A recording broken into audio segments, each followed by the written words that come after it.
Sabe, pessoal, eu sou só um background rápido, né? Eu venho de uma formação mista entre ciência da computação e ciências sociais, né? E acabei me tornando um geógrafo, né? Então, hoje em dia, eu sou um geógrafo digital, né?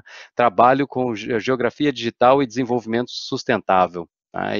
Como falei, sou diretor hoje do Instituto de Desenvolvimento Global Sustentável na Universidade de Warwick, né? Além disso, eu tenho as afiliações aqui com o Alan Turing Institute, que é o Instituto de Ciência dos Dados e Inteligência Artificial, e com o Instituto de Geografia da Universidade de Heidelberg, né? Então, hoje é um prazer aqui estar falando para vocês, né? Um prazer ter tanta gente aqui, né, com a gente. Obrigado a todos pela presença.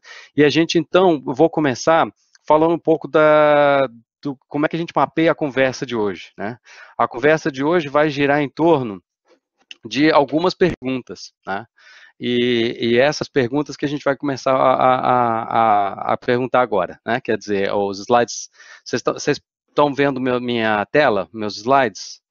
Acho que não, né? Deixa eu ver se eu compartilho aqui.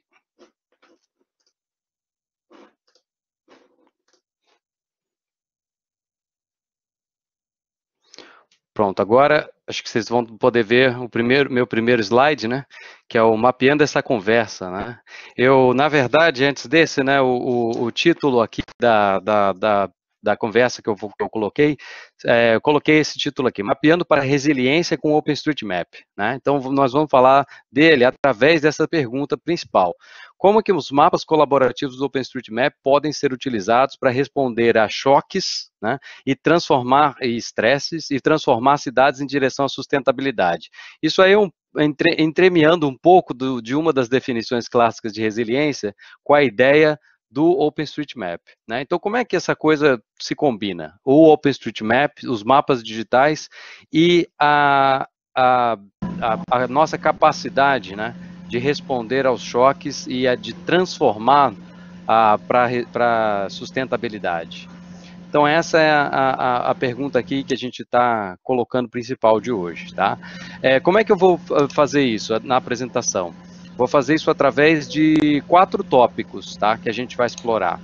A gente vai explorar um histórico, tá? O histórico de como é que esse mapeamento digital começou, né? E mapeamento digital para resiliência. Vamos falar de alguns tipos de dados, tarefas e ferramentas específicas que a gente pode usar para isso, tá? E vamos dar alguns exemplos de projetos e terminar com algumas reflexões, desafios e com um convite para todos aqui, tá? Eu acho que tem uma pessoa que está com o microfone aberto. Vangelis, se você puder, acho que fechar ele por enquanto.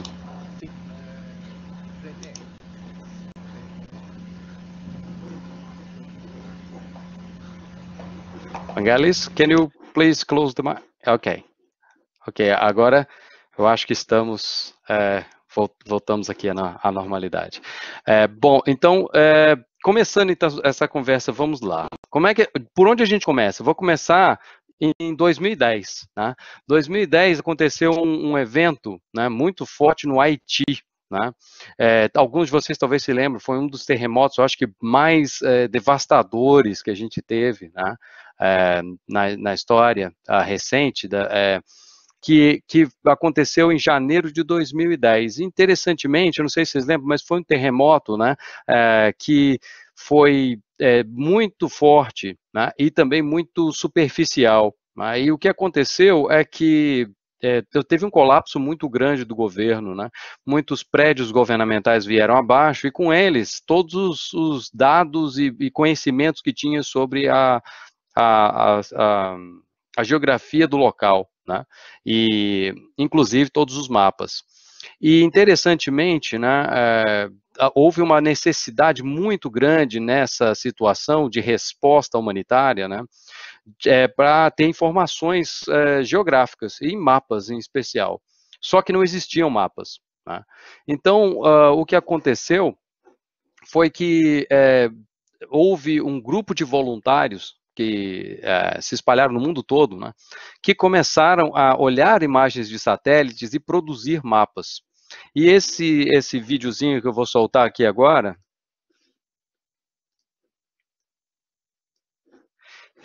nesse vídeo aqui vocês vão ver uma animação, tá?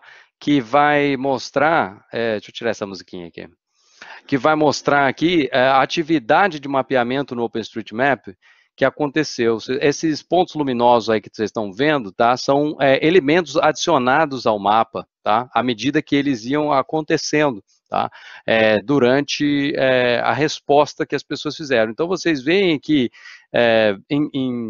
em pouco tempo, relativamente, né, a gente teve uma resposta muito forte a essa chamada para o mapeamento, e o mapa foi se fazendo a partir dessa atividade colaborativa.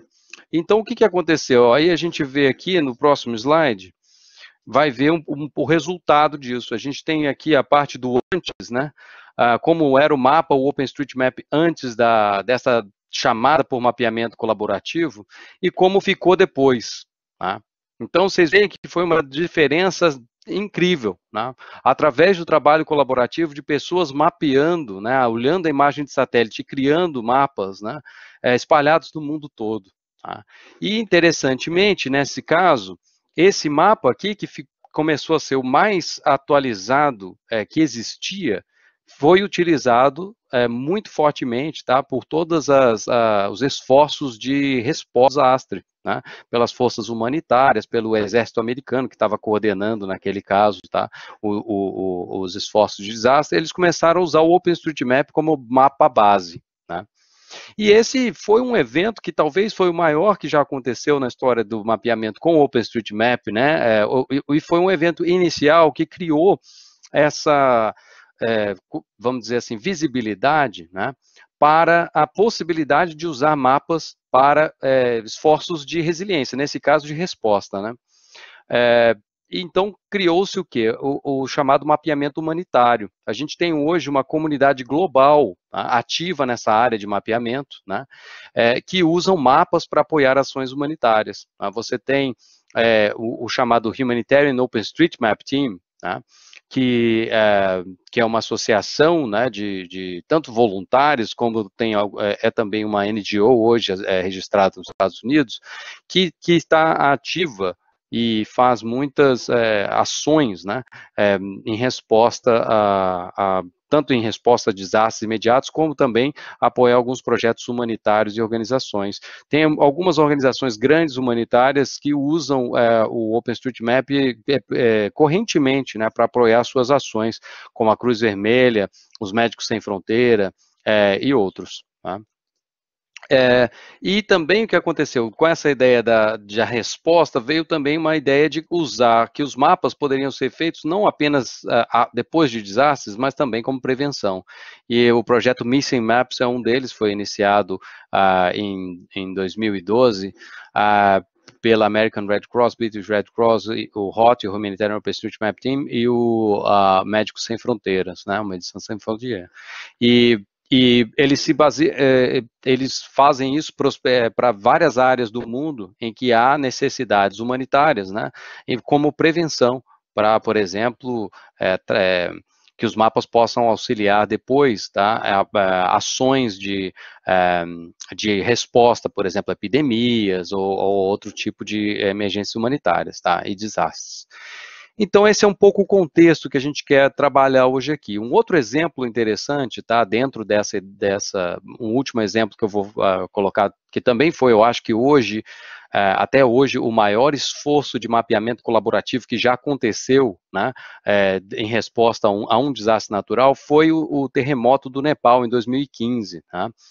Vocês talvez se lembrem também, foi um terremoto também muito devastador, muito poderoso, né, e também teve vários terremotos subsequentes, né, os aftershocks, e deixou mais de 8 mil mortos, né, 8 milhões de pessoas afetadas. Essa foto aí mostra um pouco um exemplo, né, da devastação que ele criou lá no Nepal. E eu me lembro que nessa época eu já trabalhava com mapeamento, a gente também trabalhou, e aqui vocês veem o mapa anterior e o depois, né, e já veem que também houve uma adição ao mapa significativa, né? Você tem aqui, ó, ver claramente que Katmandu, a área da capital do Nepal, ficou muito melhor mapeada, né? Mas, interessantemente, se você olha o antes já era muito melhor, né, do que no caso do Haiti, porque já existiu ali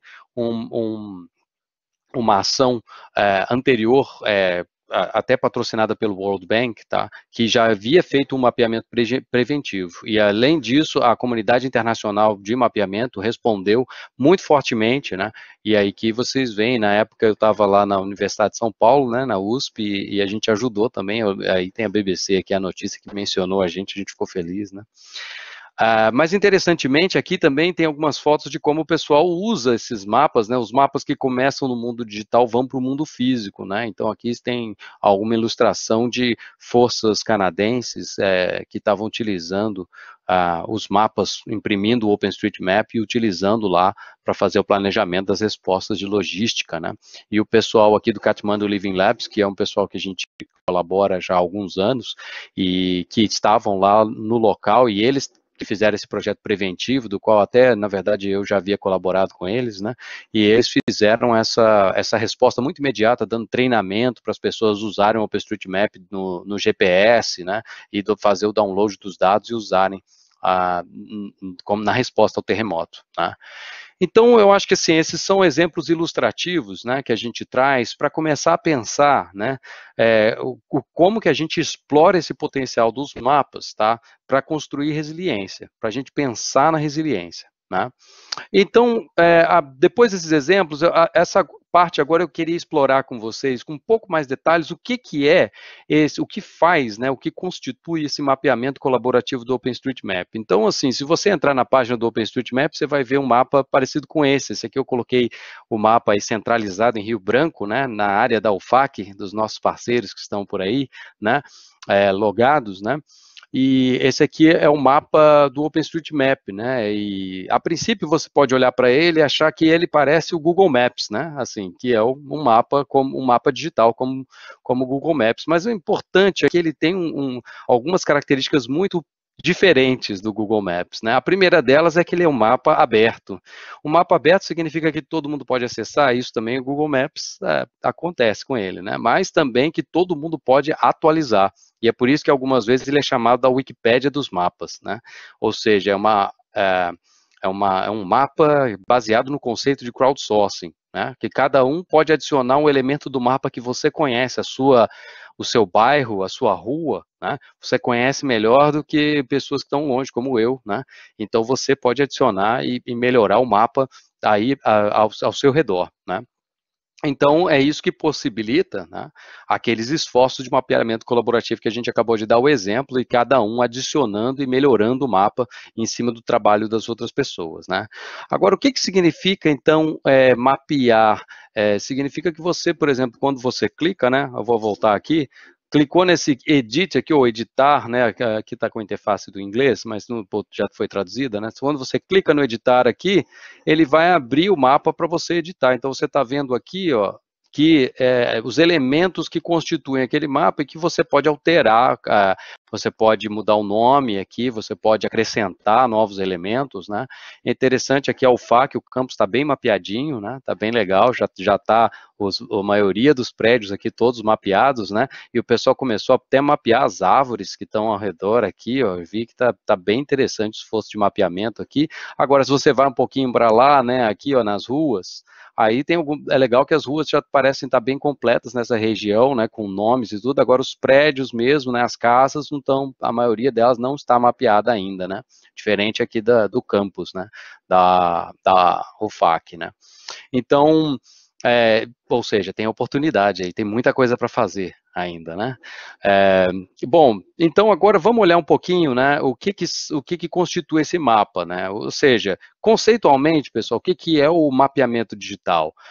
Criar um objeto digital significa você olhar, né, elementos, né, ou componentes geográficos do seu território, né, e criar um objeto digital que vai representar esses elementos, né. Então, aqui a gente está falando dos componentes básicos que constituem esse território como a gente reconhece ele, né, como a rua, prédios, praças, árvores, como a gente viu ali, pontos de referência, e tudo isso vai para um grande banco de dados, né? Então, na verdade, o OpenStreetMap é um grande banco de dados geográficos, né? Que está lá, que tem as representações digitais dessas diferentes áreas, tá? Agora, a gente precisa entender um pouquinho melhor qual a estrutura desse banco de dados, para a gente entender o que a gente pode fazer com ele. Tá? Então, é isso que eu vou olhar um pouco agora com vocês. Qual a estrutura do banco de dados? Como é que você se representa dentro do OpenStreetMap? Então, aqui voltando na tela do editor do OpenStreetMap, você pode ver aqui, de novo, abrir o Alfac aqui, eu queria ver com vocês alguns tipos de objetos que a gente pode reconhecer aqui. Tá? O primeiro deles é um ponto, né? É o tipo de objeto mais simples, tá? Um ponto, ou chamado de nó, ou node, no inglês, né? Então, um ponto, ele pode ser usado para representar o quê? Nesse caso aqui, está representando árvores, né? Você pode ter um ponto que está representando aqui o ponto de ônibus também, são pontos, né? Você pode usar o ponto para representar, por exemplo, uma loja. Ela pode ser representada por um ponto, né? Então, um ponto é o tipo de objeto mais básico do OpenStreetMap. Agora, você tem esses outros pontos aqui, né, que estão como ligados numa linha. Tá? Então, a linha acaba sendo outro tipo mais básico de objetos geográficos, que é a linha ou caminho, ou way. Tá? E que com as quais você pode traçar ruas, você pode fazer o quê? Rios, né? Com uma linha, você pode representar diversos tipos de objetos, tá? Do seu terreno aqui, tá? Interessantemente, quando você pega uma linha e cria uma linha fechada, né? Que é o que você pode ver, por exemplo, aqui, tá? Você criou uma área, né? E aí você, por exemplo, aqui é um campo de futebol, acredito eu, né? O pessoal da UFAC aí vai saber melhor que eu. E aí você fechou essa área e cria esse objeto geográfico daquela área, tá? Então, esses são os 3 pontos de objetos básicos, tá? Agora, tem uma coisa muito importante, por que a gente está falando sobre esses objetos? Porque a gente tem que entender o que significa a gente se apropriar e mapear os territórios, né, com esses tipos básicos de dados. Uma das coisas que a gente faz é classificar, né, é colocar um atributo, uma representação do que é aquela linha, aquele ponto ou aquela área. Então, por exemplo, essa área aqui, ó, esse quadrado aqui que eu estou apontando, tá?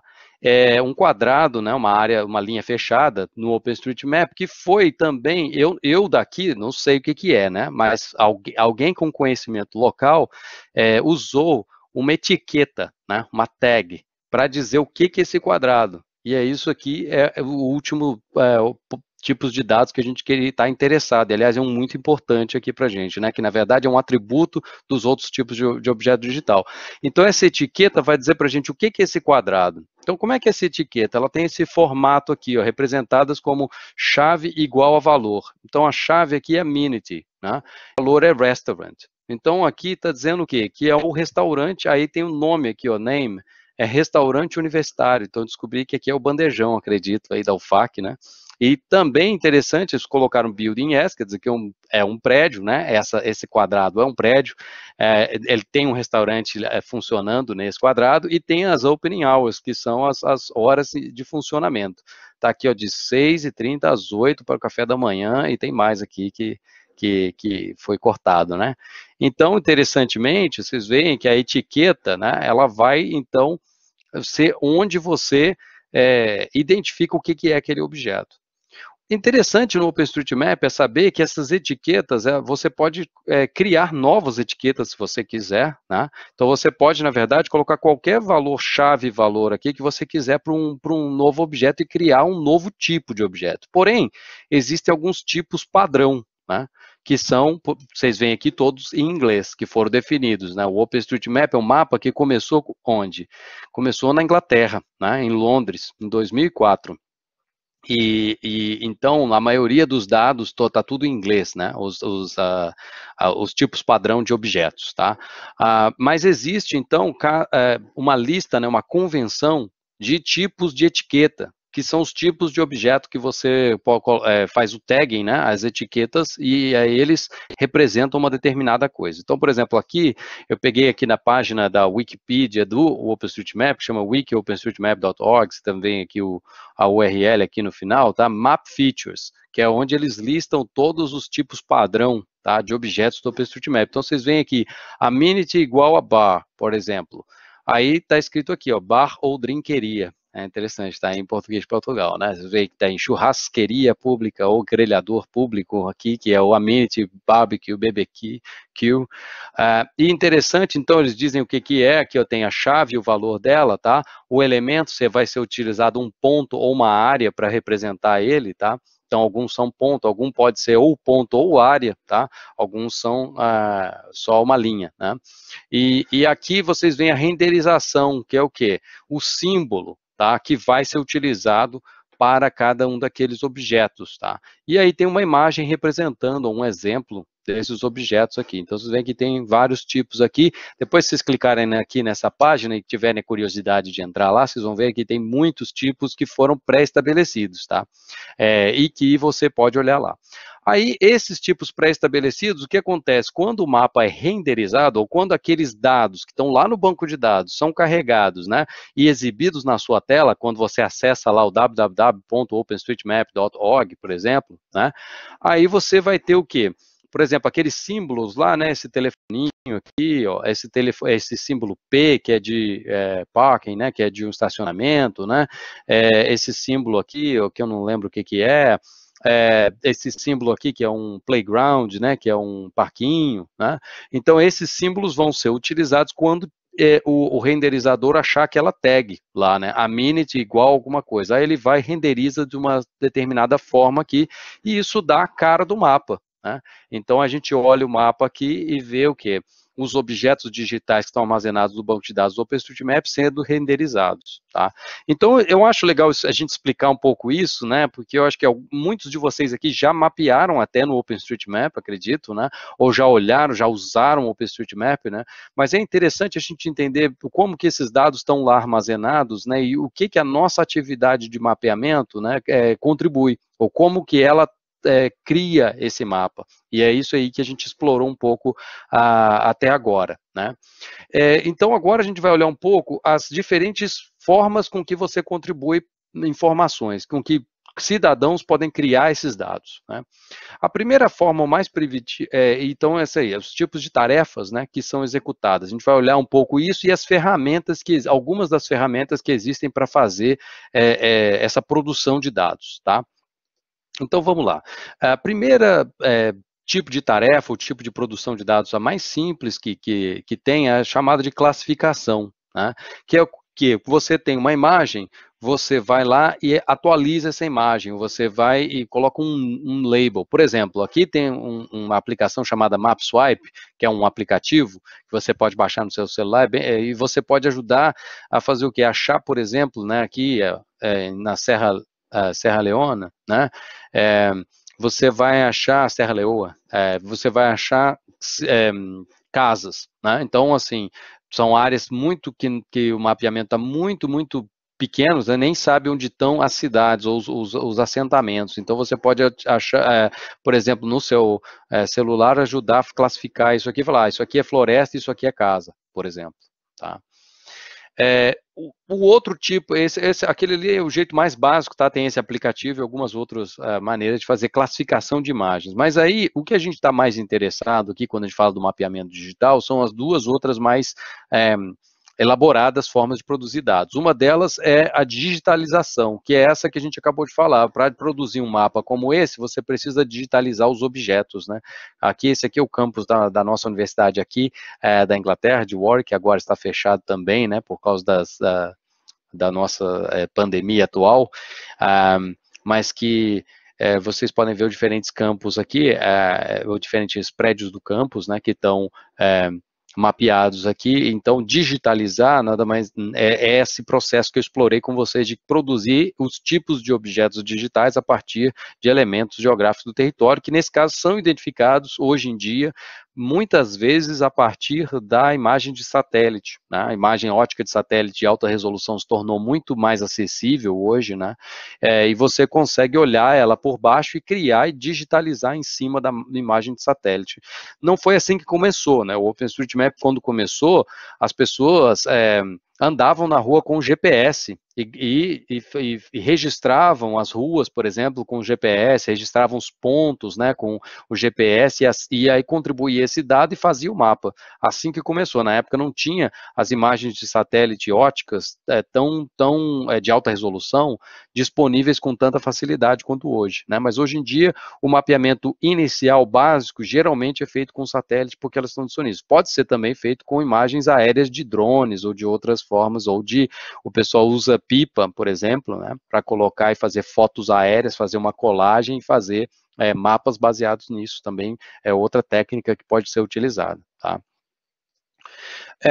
Então, assim, uma das coisas que acontece quando a gente quer fazer um esforço coletivo de mapeamento é que a gente tem que definir quem mapeia onde, né?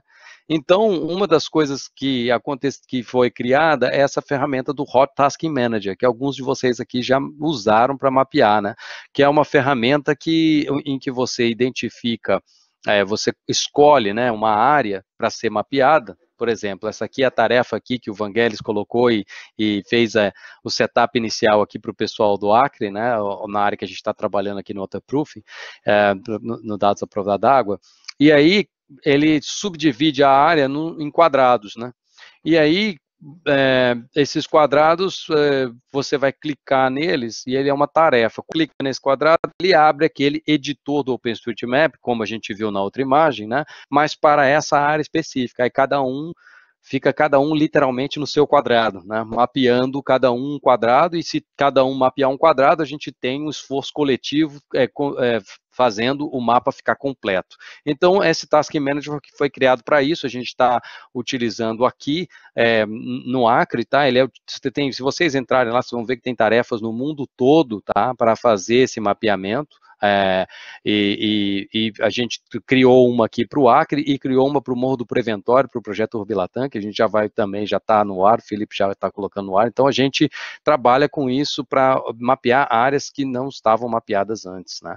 E Rio Branco a gente identificou que tem muita coisa que a gente pode fazer, né? E aí é uma das questões que a gente está trabalhando junto aqui com vocês, tá?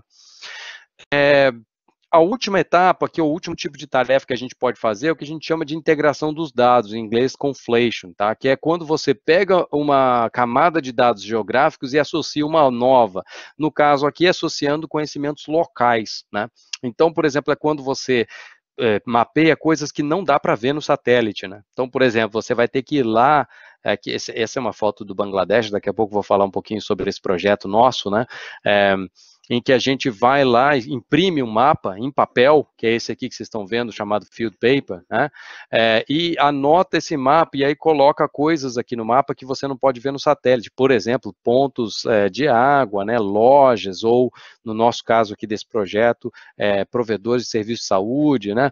E você também tem um aplicativo em que você pode coletar, através de formulários, informações sobre cada um desses objetos. Isso é chamado Kobo Collect, tá?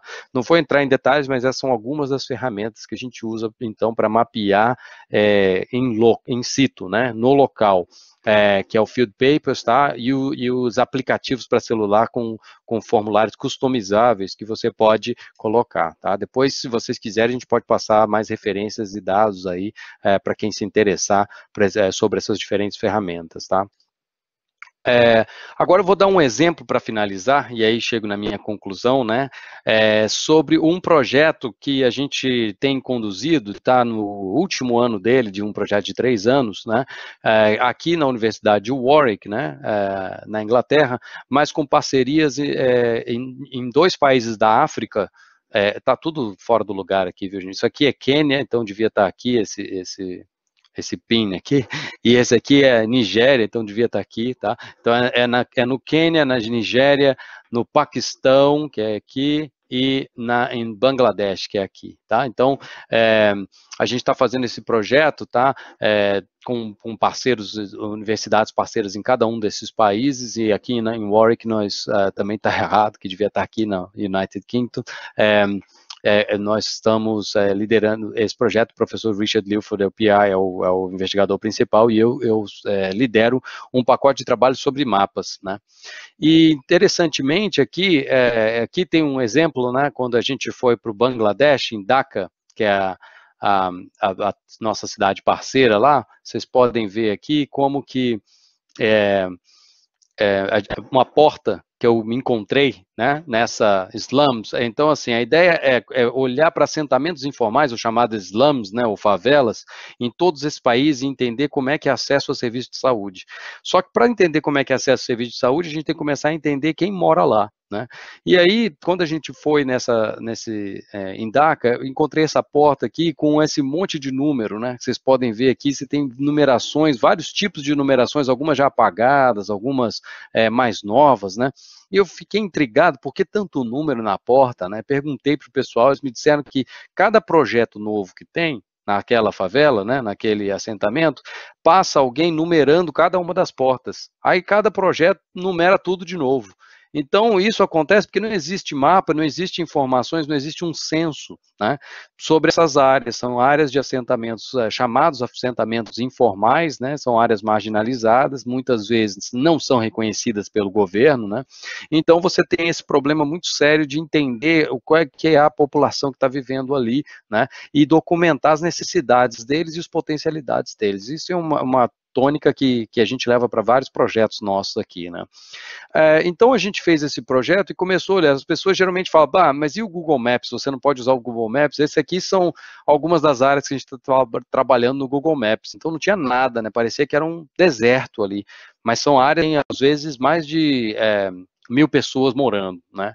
Então aí o que a gente fez? A gente olhou primeiro no satélite e vê que elas são áreas bastante diferentes uma das outras, né? Mas extremamente densamente habitadas, como vocês podem ver nessas áreas aqui, são uma imagem bem diferente dos Google Maps, né? Então, assim, eu vou passar rapidamente, né, no processo que a gente usou, usando o mapeamento colaborativo para apoiar a pesquisa, tá? Então, esse é um projeto que a gente está finalizando agora. A gente usou as imagens de satélite, né, e fez exatamente essa questão da digitalização que eu estava explicando para vocês, como usou o Hot Task Manager e fez, junto com os parceiros locais e até com os moradores dessas comunidades, tá? A gente fez um esforço de olhar tudo que tinha na imagem satélite que dava para reconhecer e mapear. Então, essa é a primeira coisa, e fizemos o chamado mapa base no OpenStreetMap, tá? Depois de criar esse mapa base, a gente vai para campo, né? E faz a parte do mapeamento participativo em loco, né? Que é aquela de pegar os mapas e anotar os mapas, corrigir aquilo, tem coisas que você viu no satélite que você interpretou de uma maneira e não estava correto, então você tem que corrigir, né? Então é isso que a gente fez, atualizou os mapas e aí criou um sampling frame, né, uma amostra, uma base amostral, que a gente possa usar então depois para fazer a pesquisa. Então, isso aqui está publicado como um protocolo de pesquisa que a gente fez junto com o pessoal da medicina, né, usando, eu acho que pela primeira vez, né, os mapas colaborativos de mapeamento participativo como uma pré-etapa dentro de um estudo científico que vai depois fazer uma amostra, surveys, né, pesquisas de questionário, né, na área de saúde. E a gente fez isso, então, na fase de digitalização, organizou, então, as chamadas mapatonas, né, ou as maratonas de mapeamento, né, ou oficinas de mapeamento, né, em todos esses lugares, né, com os parceiros, foi bem interessante, né, e depois foi a campo e fez esse trabalho. Essa aqui é uma foto no Quênia, né, na comunidade de Viwandani, né, que a gente está trabalhando com eles. Esses aqui são alguns dos nossos parceiros e moradores também da área, tá? Com que a gente trabalha de mapeamento participativo com eles. Esse aqui é o pessoal do Bangladesh, um pessoal super ativo e jovem, né? Como vocês podem ver aqui, a gente teve uma parceria muito forte com um grupo local de mapeamento do OpenStreetMap lá, que desenvolveu até aqui, vocês podem ver um aplicativo deles mesmo, né? O Patal Map Kit que eles fizeram, tá? Eles fizeram a customização de ferramentas do OpenStreetMap, é um pessoal super engajado e e nos ajudou a fazer esse mapeamento aí e a correção de um mapa de uma das regiões mais densas que a gente trabalhou, que é dentro de Dhaka, né, na capital do Bangladesh. Então aí, para dar um exemplo, esse aqui é uma das áreas, né, que a gente trabalhou na Nigéria, na cidade de Lagos, né, e esse era o mapa anterior. E esse aqui é o mapa que foi gerado depois que a gente fez esse esforço. Vocês veem aqui que é uma figura bem diferente de quantas pessoas moram lá. A gente estava particularmente interessado em mapear todos os provedores de serviços de saúde que estão atuando no território, que estão aqui mapeados dos diferentes tipos, desde curandeiros tradicionais até clínicas.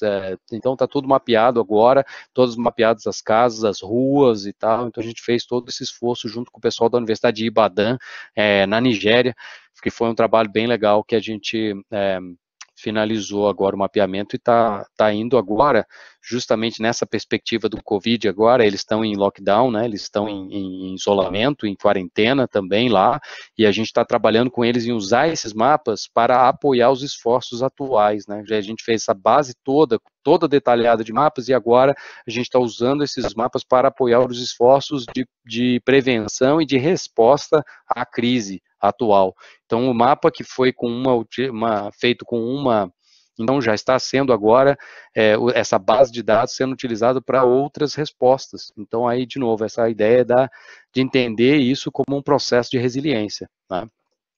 Então, isso aconteceu em outras, tá? Esses são exemplos de mapas, alguns deles aqui a gente já fez algumas análises, já viu onde tem agrupamentos significativos, por exemplo, de pessoas que têm necessidade de serviço de saúde. Então, tem algumas áreas que são mais concentradas do que outras aqui, esse aqui é em Ibadan, aqui é Azambast, no Paquistão, aqui é o Dhaka, no Bangladesh, e as comunidades do Quênia, duas, Korogote e Andando. Então, só para dar alguns exemplos para vocês dos mapas que a gente fez, né, nesses 2 anos de projeto.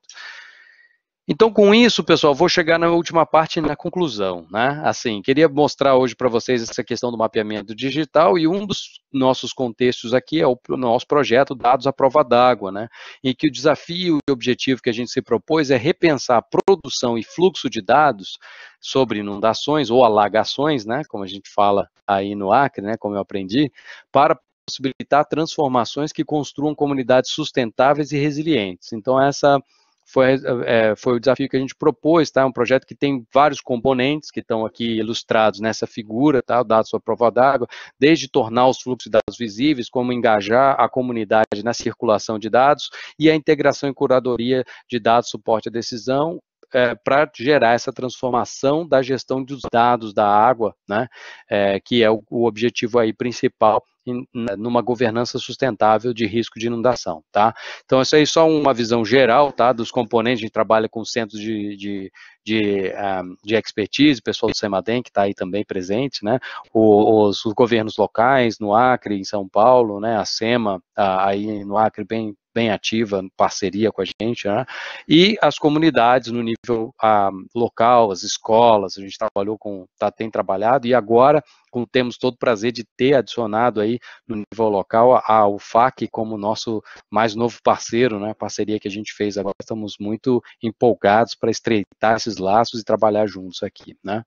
Então, assim, só para concluir, o que a gente fez no projeto? A gente teve coletas de dados através do pacote de trabalho 2, né, que foi engajamento comunitário, de várias maneiras, trabalhos com a escola de produzir, por exemplo, medidas de pluviômetros, ver as memórias digitais. Isso aqui é da alagação de 2015 no Acre, por exemplo. Fizemos mapeamento participativo de riscos, isso aqui também no Acre, também em São Paulo, né? E agora, a gente está numa fase do projeto com a UFAC, né, em que a gente vai justamente olhar para os mapas digitais dentro do pacote de trabalho 3, de integração e curadoria dos dados. Então, a nossa pergunta aqui é como é que a gente integra essas diferentes fontes de dados que a gente coletou sobre as alagações, né, mas também sobre as potenciais de resiliência, né, para que a gente apoie decisões, né, e consiga transformar o nosso território num território mais resiliente a essas inundações, né.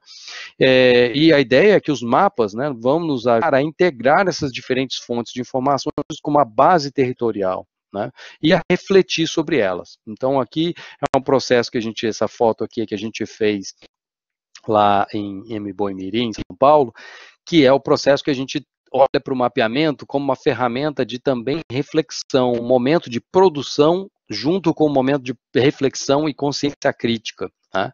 E essa é a nossa abordagem principal de mapeamento, que eu vou terminar a mensagem aqui. Na nossa abordagem é para pensar o mapeamento para resiliência, não apenas como a produção de dados. A gente viu que o OpenStreetMap tem os dados espaciais, e geralmente quando o pessoal fala de dados espaciais geográficos, né, tem uma série de características que você quer para esses dados. Eles têm que ser completos, consistentes, eles têm que ser ter acurácia, né? Eles têm que ter escalabilidade, né? E esses são desafios especialmente vinculados aos dados, mas ao mesmo tempo a gente quer fazer o quê? Usar esses dados como um mecanismo de engajamento comunitário. E aí a gente associa esses objetivos de produção de dados tradicionais, que estão aqui, né, nos dados espaciais, com objetivos de empoderamento, de permitir múltiplas perspectivas sobre o dado, e de aprendizagem e de conscientização, né, proporcionar uma nova consciência da território a partir de uma leitura que é feita através da produção de dados. E é isso que a gente coloca aqui, a interseção desses dois é que vai nos dar o que eu estou provocativamente, né, inspirado no Paulo Freire, chamando de dados geradores, né? Os dados que de fato proporcionam para a gente uma nova compreensão, né, que gera reflexão, somada à ação, gera uma nova praxis, que gera uma nova potenciais de transformação. Então é através para procurar esses dados que a gente está trabalhando juntos, né? Para a gente vai mapear, produzir dados espaciais, produzir uma nova consciência, uma nova aprendizagem para transformar, né? Então essa é a ideia, tá? E aí concluo aqui com o meu último slide de reflexões e desafios, né? O que eu tentei colocar hoje para vocês nessa conversa, né, foi que acho que os mapas colaborativos do OpenStreetMap, tendo essa possibilidade de a gente pegar e adaptar esses mapas e usá-los para nossas finalidades, eles têm esse potencial para ajudar um processo de construir resiliência, da gente, por exemplo, responder à situação atual, né, nas diversas necessidades que a gente está tendo, e ainda vai ter muitas, né, mas isso só acontece se a gente se apoderar e empoderar, né, e apropriar do que a gente, num recente, chamou de uma pedagogia dos dados, né? Ou seja, a gente olhar criticamente a produção de dados como uma maneira de olhar e ver o que a gente quer, que dado que a gente quer produzir, como que a gente vai mapear, né? E usar esse mapeamento para, de fato, obter uma nova compreensão e consciência dos problemas e potenciais, né, no contexto atual. E aí eu deixei aqui o mapa de Rio Branco para mostrar que, no nosso caso aqui, né, em especial, da parceria com a UFAC, nós temos bastante coisa para fazer, né? A gente está olhando aqui que tem muita coisa ainda para mapear. Né? Então, vocês veem que aqui tem as ruas, nem todas estão completas, mas algumas estão, já estão lá, algumas, acredito que as vias principais, mas os prédios a gente começou num trabalho, já estou vendo aqui que já cresceu desde que a gente começou a trabalhar com o mapa, né? Mas ainda tem trabalho para fazer. E o principal, o que a gente coloca nesse mapa, né? O que a gente quer, principalmente pensando na resiliência, né? O que são elementos importantes para a gente de estar no mapa, né? Então tem coisas como serviços de saúde, pontos de atendimento de saúde, tem coisas como escolas, tem coisas que a gente sabe que são importantes, e cada comunidade vai ter um processo de entender o que é importante estar no mapa, representar, para que isso seja usado num processo de construção de resiliência. E esse é o processo que a gente quer fazer junto, basicamente. E eu pensei nessa coisa da mapatona, né, que a gente tem a ideia do mutirão, né? Eu gostei de, talvez vamos pegar essa ideia que é bem nossa e brasileira do mutirão, né, e fazer um mutirão de mapeamento, né?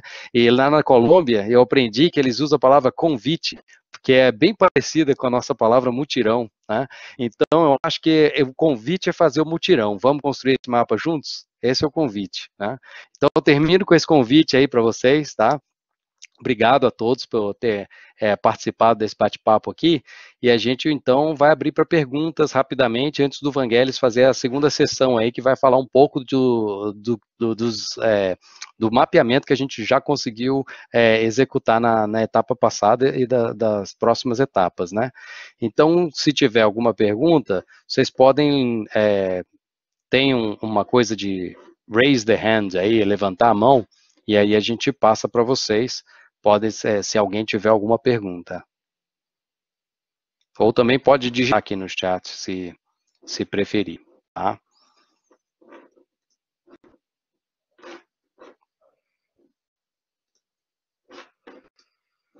Enquanto o pessoal pensa para fazer pergunta, ou não vai fazer pergunta, mas eu vou deixar aqui o último slide com vocês, tá? Que é os meus contatos, tá? O e-mail, tem a minha página aqui, web, e algumas das publicações aqui que eu fui mencionando estão aqui, tá? Também essa apresentação, esses slides podem ficar disponíveis para vocês. Quem quiser pode pedir, a gente disponibiliza também, tá?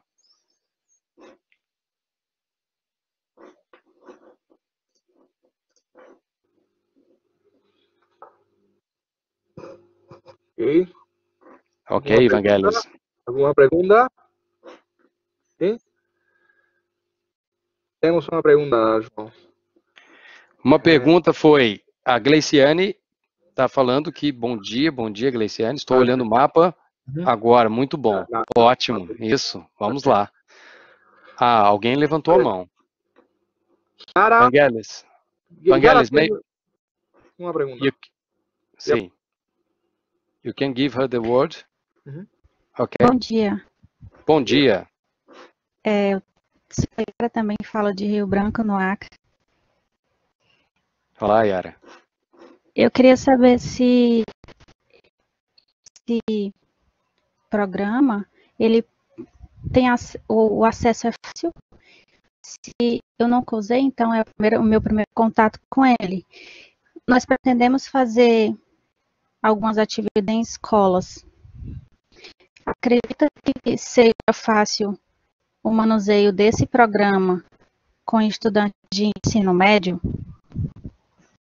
Sim, com certeza, Yara, obrigado pela pergunta. Sem dúvida, assim, a gente tem todo o interesse, inclusive estamos fazendo, né, uma apostila, tá, para uso desse programa com alunos de ensino médio. Então, a Fernanda aí é o nosso principal ponto de contato, né, pode falar até mais um pouquinho sobre isso, mas sim, a gente tem trabalhado com alunos do ensino médio muito bem com o OpenStreetMap, funciona super legal, né, fazemos mapeamento, fazemos mapatona, fazemos mapeamento de riscos, né, e estamos preparando agora uma apostila bem detalhada, né, que é um material que pode ser utilizado até por você, Yara, para trabalhar com os alunos na escola. Posso complementar, João? Pode, vai lá, Fernanda, fica à vontade. Bom, vamos lá. Tudo bom, Yara? Prazer. É muito legal saber que você está aqui também. A gente, na verdade, já tem experiência de capacitação em OpenStreetMap e também a realização de maratonas com estudantes de ensino médio, tanto em São Paulo quanto em Rio Branco. No geral, a experiência foi super bem avaliada, assim, acho que eles têm muita facilidade com as plataformas virtuais. E a gente está planejando agora no início de maio, como a gente está com as atividades suspensas nas escolas, a gente está trabalhando de uma maneira muito próxima com o pessoal da UFSC e a gente vai desenvolver, a gente está trabalhando no material que o João comentou, e agora, acho que na última semana de abril, a gente vai abrir a inscrição para uma capacitação online de OpenStreetMap e a realização de maratonas de mapeamento ou mutirões de mapeamento, especificamente para mapear Rio Branco. Nossa ideia é aproveitar esse tempo de isolamento social para mapear assim, o quanto for possível da cidade de Rio Branco. Então, você será muito bem-vinda nessa capacitação também. Depois a gente vê como para te passar, né, os convites. E se você quiser, inclusive, já convidar pessoas dos colégios onde você trabalha, onde você está pretendendo realizar, a gente pode também incluí-los. Será um prazer. Maravilha, obrigado, Fernanda. Eu acho que temos uma pergunta aqui do Fernando. Vangelis, can you give Fernando the mic? Sim, Fernando, desculpa. Oi, gente, tudo bom? Tudo bem, Fernando? Diga lá. Na perspectiva aí do Bilatã Preventório, a Lu, que é até uma geógrafa e voluntária que trabalha com a gente lá no campo Preventório Jurujuba, a gente já está meio que ficamos felizes de saber que Felipe está criando uma base para a gente, que a gente já está criando uma para popular o OpenStreetMaps das lideranças comunitárias. E a nossa dúvida era, quando você mostrou os objetos, se é comum vocês cadastrarem pessoas como objetos, se tem algum projeto do OpenStreetMaps que faz isso, E se já teve alguma experiência de objetos que circulam, que a gente está interessado em saber como os fluxos de transferência de recursos da economia solidária rolam naquele processo. Se existe algo do tipo.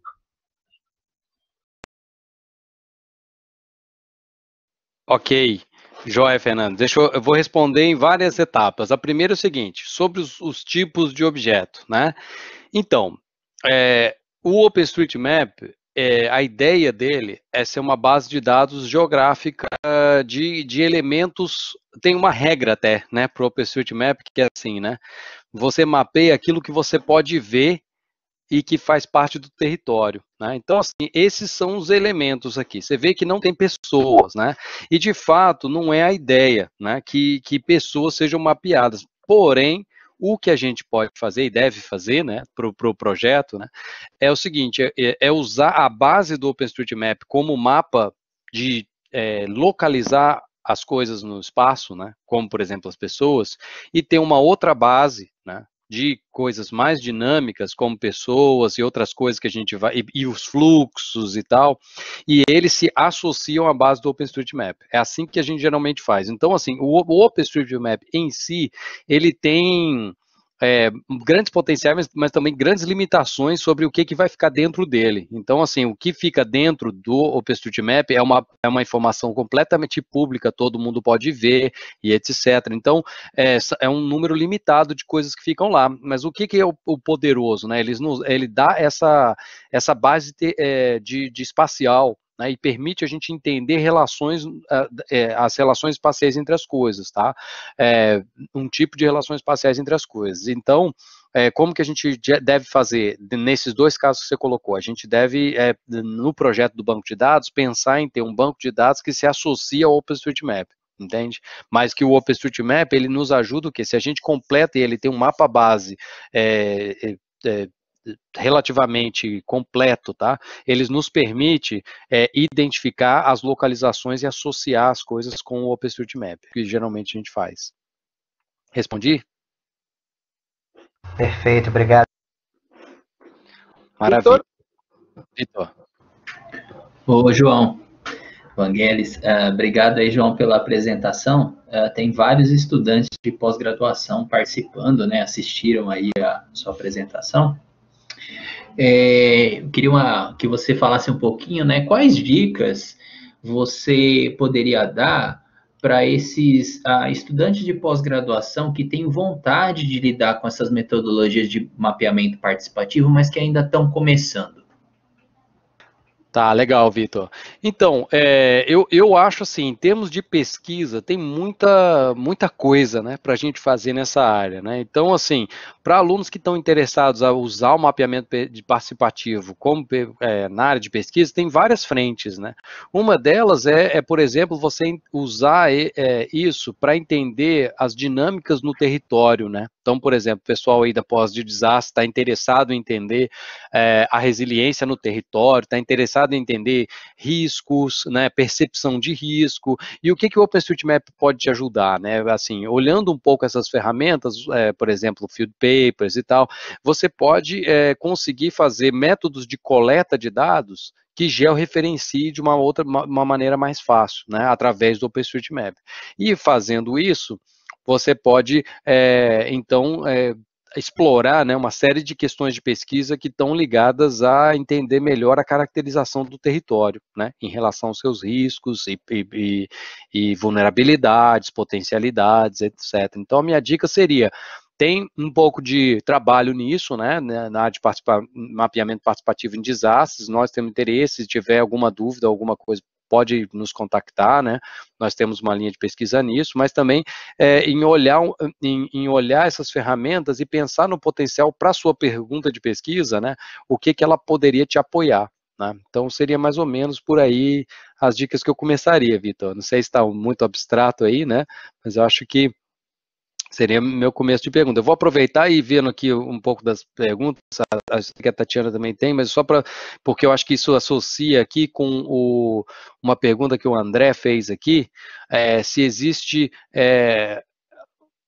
aproveitamento de dados, uma inspiração com outras plataformas de mapeamento colaborativo, como a Wikimapia. Isso é interessante. Na verdade, atualmente, a conversa entre essas... Existem mesmo, isso que o André falou, na verdade, o mapeamento colaborativo, existem outras ferramentas que é possível utilizar, como a Wikimapia, né?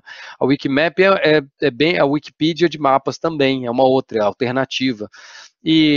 E ela, inclusive, tem lugares que é melhor os dados que o OpenStreetMap, porém isso está se tornando cada vez mais raro. Parece que a Wikimapia são projetos paralelos, né? Eles não conversam muito entre eles mesmo, infelizmente, né? Os dados são completamente diferentes um do outro, e o que tem acontecido é que o OpenStreetMap está se tornando mais popular, né, e mais utilizado, e geralmente as ferramentas para o OpenStreetMap estão mais avançadas, tá?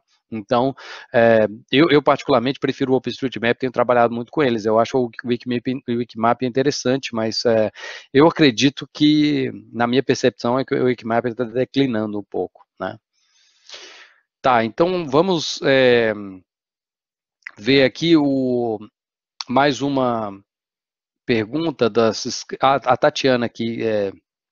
Vangelis, Tatiana? Olá, tudo bem? Tudo bem, e você? Oi, João.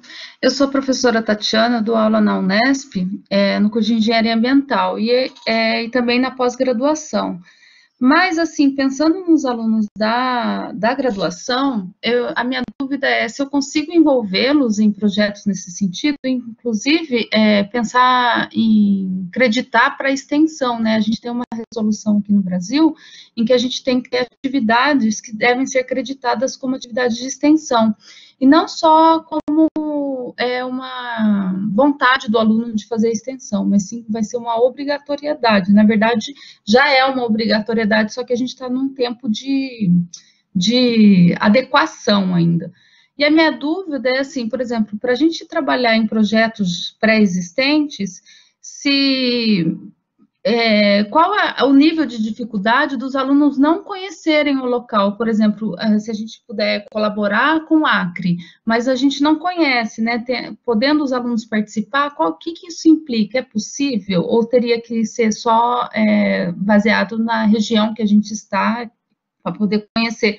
Uma vez seria muito difícil, né? Às vezes um aluno de mestrado ou de doutorado, a gente consegue ainda ir lá com ele, mas para uma turma, né, de graduação, aí já fica inviável. Então, essa era a minha dúvida, se eu conseguiria, que a minha ideia é justamente pensar em alguma coisa para a graduação também, além da pós-graduação.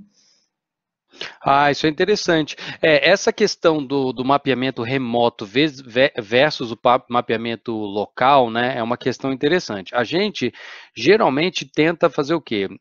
Ter pessoas trabalhando que tenham conhecimento local mesmo, mas existem muitos projetos que você pode contribuir a partir, por exemplo, do que você consegue ver do satélite, né? E a partir de um certo conhecimento dos tipos de construção, né? Daquela cultura que talvez seja próximas da sua. Então, tem essas questões. Às vezes, por exemplo, você consegue reconhecer uma casa, né? Então, você vai e consegue fazer isso para uma outra região, por exemplo, para Rio Branco, com certeza. Então, essas tarefas que a gente está colocando são abertas, qualquer um poderia contribuir, né? Agora, geralmente, o que a gente faz? A gente tenta ter alguém local fazendo controle de qualidade, né? Porque aí tem algumas coisas que ficam dúbias ou ficam ambíguas, né, na imagem de satélite, e quem é local consegue entender e interpretar melhor, né, e também o mapa fica mais local e mais adequado, né, às especificidades. Então, aproveitar e vou falar de duas perguntas que eu vi aqui, né, no chat. Uma era das etapas do Task Manager para testar, né? Então, de fato, a gente tem no Task Manager duas etapas, uma é o mapeamento e outra é a validação. Então, você sempre tem alguém que mapeia, quer dizer, olha aquela região e faz o mapeamento inicial, e tem alguém que valida, quer dizer, alguém que vai, olha se foi tudo mapeado e tudo, e aí sim, só depois que tem essa etapa de validação, a gente considera completa. Então, para fazer o mapeamento inicial, pode ser alguém que esteja remoto, também, né, Tatiana? Então, assim, é uma questão que a gente pode até passar os nossos materiais para vocês, se quiser trabalhar com os alunos como no conceito de extensão, acho que fica interessante, sim. Pode, inclusive, fazer projetos, né, específicos para áreas que eles estão trabalhando aí, né, mais próximas de vocês também. A gente pode até mostrar para vocês como vocês poderiam fazer isso também, tá? Mas se quiser contribuir com os nossos, a gente fica muito feliz também. Tem uma série de projetos nossos, né, que a gente vai estar mapeando no específico no Acre, né, mas em breve no Rio, em Preventório, também na Colômbia, tem vários projetos nossos que a gente está mapeando também, e tem uma comunidade, na verdade, além dos nossos, uma comunidade internacional do ROT, que tem muitos projetos que você pode contribuir, tá? E a gente pode passar, se você olhar na página do Missing Maps, por exemplo, que foi um daqueles projetos que eu coloquei, tá? Vai ter vários projetos possíveis você contribuir, que pode contribuir remotamente, alguns deles. Eu agradeço, já respondeu várias coisas, muito interessante. Muito obrigada. Legal. Eu entro em contato, então. Beleza, obrigada. Ótimo. Ok. João, temos uma pergunta mais de Gleiciane Pismel. Gleiciane, ¿quieres preguntar? Solamente clicar el micrófono en tu screen. Você quer... acho que ela colocou aqui no chat, não foi, Gleiciane? Quais foram as especificidades encontradas no mapeamento em Rio Branco? É uma pergunta bem interessante. A gente está começando agora. Não sei, Fernanda, se você queria falar um pouco sobre isso, sobre o mapeamento específico de Rio Branco, mas também o Vangelis vai poder falar um pouco mais, porque eu acho que essa vai ser uma pergunta que a gente vai entrar agora sobre o mapeamento que a gente já fez em Rio Branco, não é isso? Alguma outra pergunta? Sim. Não, se eu puder fazer um comentário rapidinho, João, sobre os mapeamentos. Claro. Acho interessante. A gente teve experiências muito diferentes em São Paulo e Rio Branco. Em área de estudo nas duas cidades são áreas de ocupação informal.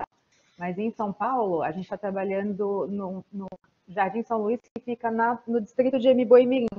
E é uma área muito densamente populada, mas que já estava muito mapeada. A gente até, a Carolyn, que é do projeto, fez um estudo para saber de onde vinham os dados. A gente descobriu que a maior parte dos dados vinha da Prefeitura de São Paulo. Mas só que, por outro lado, quando a gente olhou com mais detalhes para o mapa, apesar de já ter muita informação, as áreas que eram áreas informais, ou áreas de favela, ou ocupações em cima de córregos, que são as áreas que têm maior risco, elas não estavam mapeadas. Então, a gente acabou trabalhando com enfoque bem claro nessas áreas para mapear principalmente vielas, ruas e os imóveis, né, que estavam lá.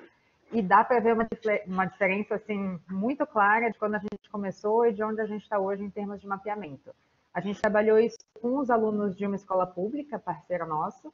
Então, a gente não fez o ciclo todo que o João comentou, né? A gente só trabalhou com a capacitação e o mapeamento digital. A gente não fez uma segunda fase de ir para campo e verificar se a informação mapeada estava certa, porque não era o nosso objetivo dentro da disciplina, dentro da atividade com o colégio. Mas, mesmo assim, acho que o impacto no mapeamento já foi bem significativo. E em Rio Branco, por outro lado, o mapa estava muito menos povoado. Então, a gente fez já 2 maratonas, uma em junho do ano passado, e a gente fez uma primeira com o pessoal da UFAC. E é isso, assim, a gente está basicamente mapeando construções por enquanto. A gente tem a meta bem ousada de tentar mapear a cidade toda até o fim do ano. Mas em Rio Branco ainda tem bastante coisa para ser feita, porque a maioria dos imóveis ainda não está no mapa, né? Bom dia, eu sou a Gleiciane. Vocês estão me ouvindo? Sim, estamos ouvindo, Gleiciane. Pode falar. Então, obrigada pelas observações. E, assim, a gente está num projeto chamado Mapfire. A Yara, inclusive, também faz parte, Vitor. E a gente queria saber, a gente não, eu, né? Estou falando aqui pelos outros, como se dá essa questão do mapeamento na zona rural, porque eu vi que vocês falaram bastante da zona urbana, e a gente queria saber se dá para utilizar essa ferramenta na questão dos focos de incêndio na zona rural, etc.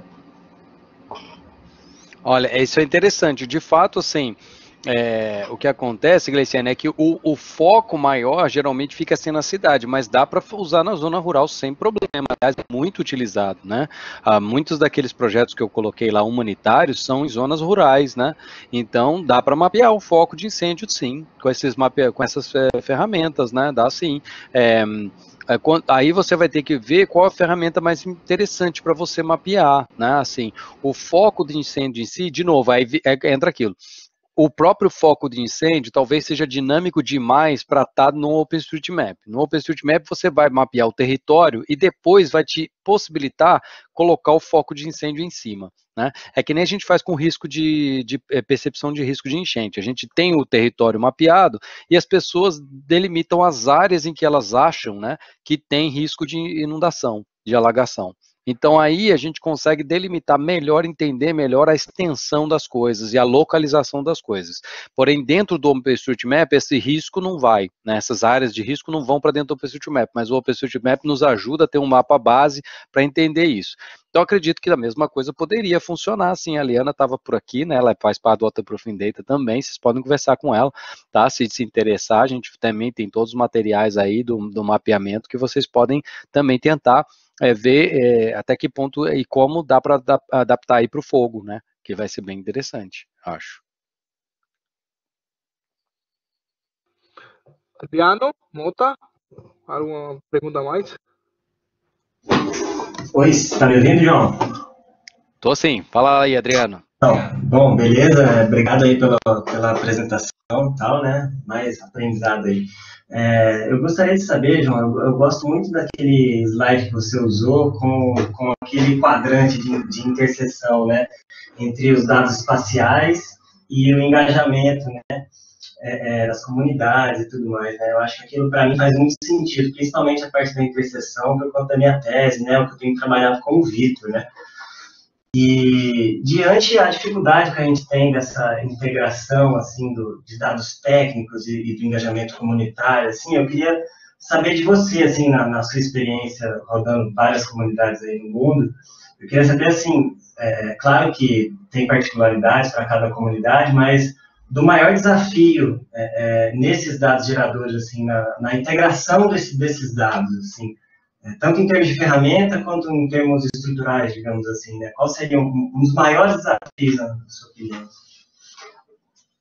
Adriano, é legal você perguntar isso, porque, de fato, para mim, essa figura aí sintetiza muito, assim, da minha visão do maior desafio da área, né? Porque, assim, fazer dados espaciais só, a gente sabe, né? Tem ferramentas e técnicas conhecidas que só geram os dados espaciais, até com precisão, né? Então, você tem, por exemplo, o pessoal da engenharia civil, né, que faz as mediçõezinhas, não é isso? Tem o pessoal cartógrafo, tem o pessoal de agrimensura. Então, dá para produzir dados espacial com precisão, né? Isso existe, técnicas e tudo, são caras, né? E custosas. Só que, geralmente, elas não têm esse componente de engajamento comunitário, né?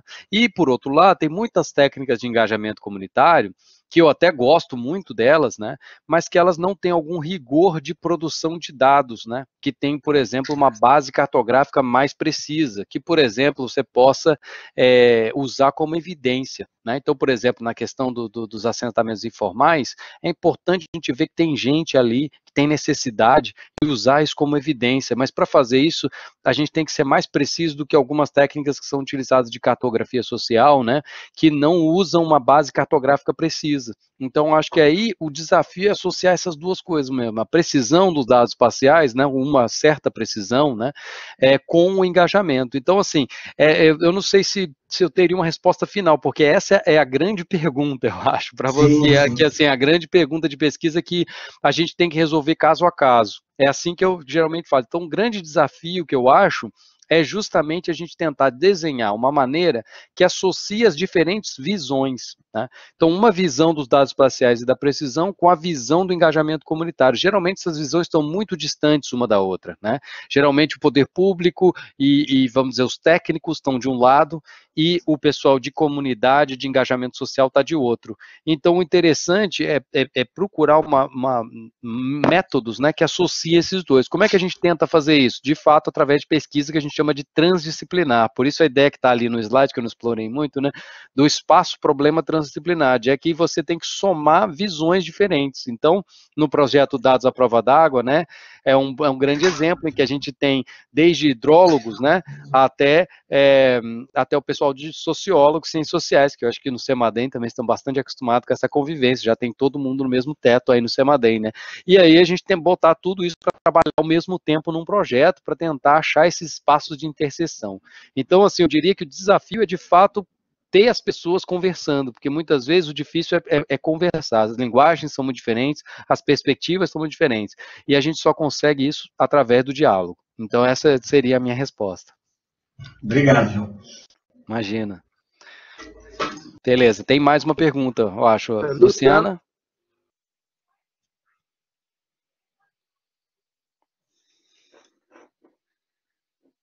Luciana, você está conseguindo... Acho que você está com o microfone aberto, eu acho, não? Ou não está dando certo?